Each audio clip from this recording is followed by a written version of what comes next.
I'm so proud of you. Way to go!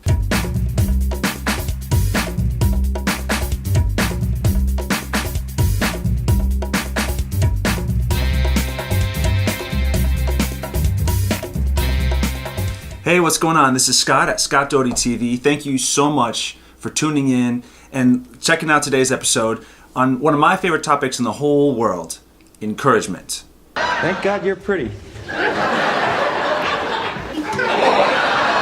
First of all, let's talk about the word encouragement. I'm a word nerd. I love knowing the etymology of words. The word encourage comes from the root for heart, cor, like as in corazón in Spanish, or cor in French. And when you encourage someone, you give them courage, you give them heart, you put heart inside of them. So when you encourage your son, when you encourage your daughter, on a literal sense, you're putting heart in them. You're making that chest expand and make them feel like, I got this, I can do it. It's very empowering, it's very equipping for the work that students need, and a lot of times students feel so overwhelmed with the work, and all they really need from you is an encouraging word. Now, what I want to point out to you also is how to encourage well. Number one, first kind of encouragement is process encouragement. This is our goal. This is our ideal. Process encouragement says, I love your effort. I love your hustle. I'm all about how hard you are trying. I love that you are really putting in your best. That's what I want. I love your attitude. I love your effort. You're doing the best you can do. I'm proud of you. And let the results be whatever they are. Whatever they may be is a different issue. But your process, I'll praise your process. That is healthy encouragement. Unhealthy encouragement, form number two of encouragement, is results encouragement, or even person encouragement.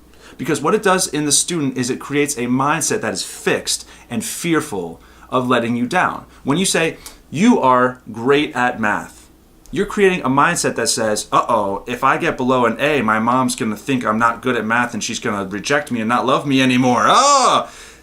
You create fear. Similarly, when you talk about results, if the person puts in a lot of effort and shows great growth, that's what you're supposed to encourage. Compare him to himself, right? Don't say, well, why didn't you get the A?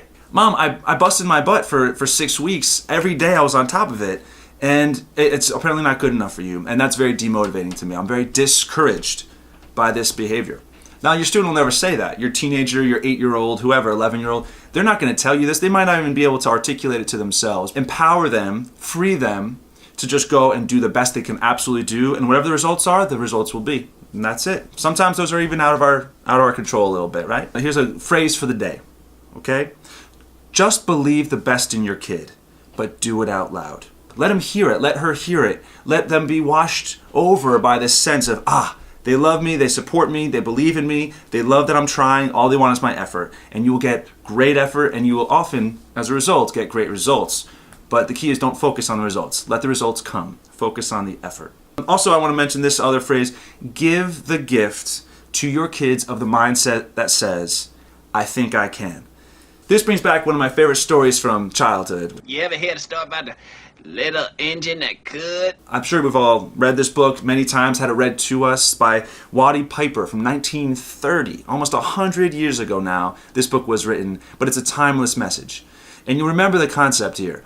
The little blue engine had all these toys and food and dolls that it wanted to get up a hill. And it said, oh, you big engine, you do it. You big engine, you do it. And finally, it came down to the little blue engine, and he had to decide if he thought he could do it or not. And he decided to believe that he could do it. And I know it's very literally infantile to talk about this as a topic for our 15-year-old, but I think it still holds true.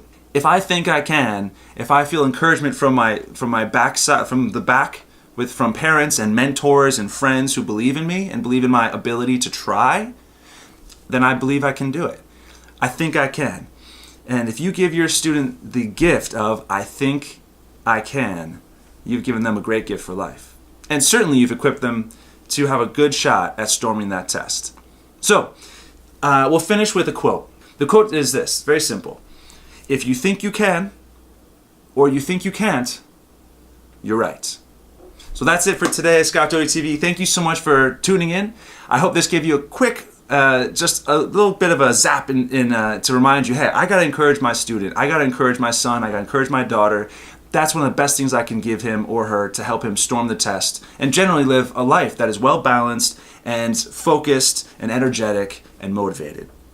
Until next time, this is Scott signing off from Scott Doty TV. Thanks so much.